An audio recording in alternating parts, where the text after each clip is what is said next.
carwa ganacsiyeedkan ay shirkadda isgaarsiinta Telesom ku soo bandhigisay waxay ku daafurtay adeega 4G plus iyadoo oo ay ka soo qayb galeen qaar ka mid ah shacabweynaha ku dhaqan magaalada Hargeysa waxaana ka dhacday hotel guuleed ee magaalada Hargeysa carwadan ay waxay socon doontaa muddo 3 cisho ah waxaana shirkadda isgaarsiinta casriga Telesom halkaasi ku soo bandhigtay adeega casriga ee 4G plus oo u garab socdo adeega kala duwan oo ay halkaasi ku soo bandhigtay isla markaasina muddada ay socoto carwadaasi ka qayb qaadan doonaan shacabweynaha ku dhaqan magaalada Hargeysa waxaana xadhiga ka jaray madaxweyne ku-xigeenka Jamhuuriyadda Soomaaliland iyadoo ay ka soo qayb galeen wasiiro siyaasiyiin mas'uuliyiin ka tirsan shirkadda isgaarsiinta Telesom iyo boqolaal ka mid ah shacabweynaha ku dhaqan caasimadda Hargeysa ugu horeyn waxaa halkaasi ka hadlay agaasimaha waaxda horumarinta shirkadda isgaarsiinta Telesom Cabdiwahaab Maax waxa aanu ka sheekeeyay kana warbixiyay adeegani cusub ee 4G plus iyo faa'iidada uu yeelan doono maanta waxaynu u fadhinaa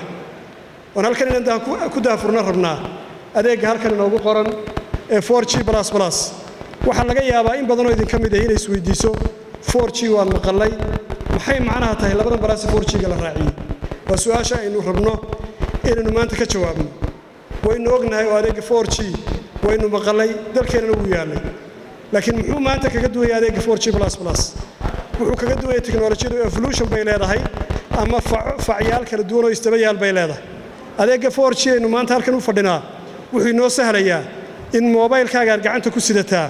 uu ku noqdo kow kaar ka hadlaysa telefoonada kala hadlaysay laba inuu ku noqdo mayfaagii aad gacanta ku sidatay aad kaga maaranto intaad iska dhigto mobilkaaga oo kale aad sidato saddex wifi aan u isticmaasho inta kugu xeeran kula joogtiyo goobtaad joogtaba inta qof kula joogtaba ay isticmaali karto internetka uu mobilkaagu sii deynayo number 4 markaad gurigaaga markaad tagtana in ehelkaaga iyo qaraabadaadu mobilkaaga internetkiisa kula isticmaali karaan marka waxaynu kaga maaranay inaan dhowr shay intaan istaba sidno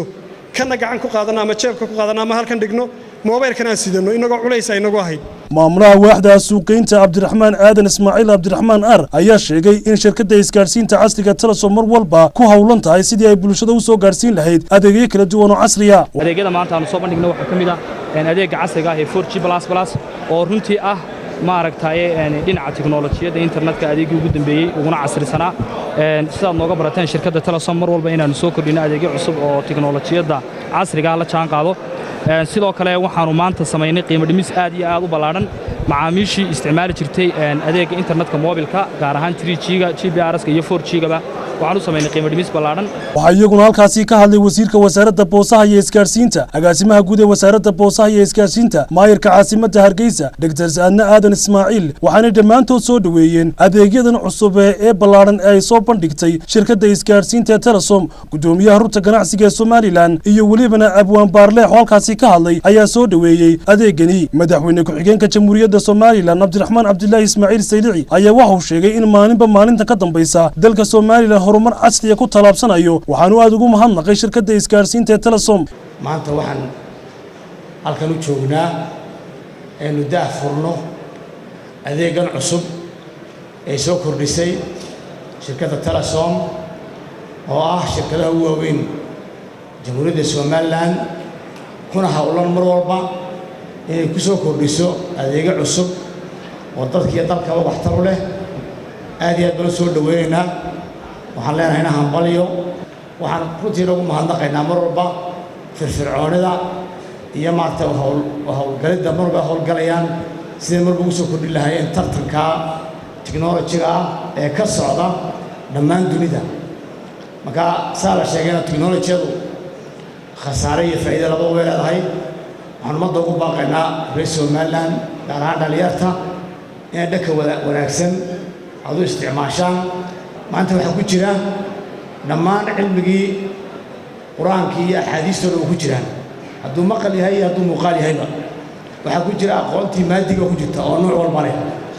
oo maanta wixii aad lagu soo dhigo ama aad ku soo maraba ama buug kasta oo baahato hadduu hadalku oolin waddanka oolin aad ka heli karayso internet ka heli karayso aad iyo aad baan ugu hambalyaynaa shirkadda Telesom shirkadaha kale ku hawlan adeegyada noocaasa waxaan leenahay dhammaantiin hambalyo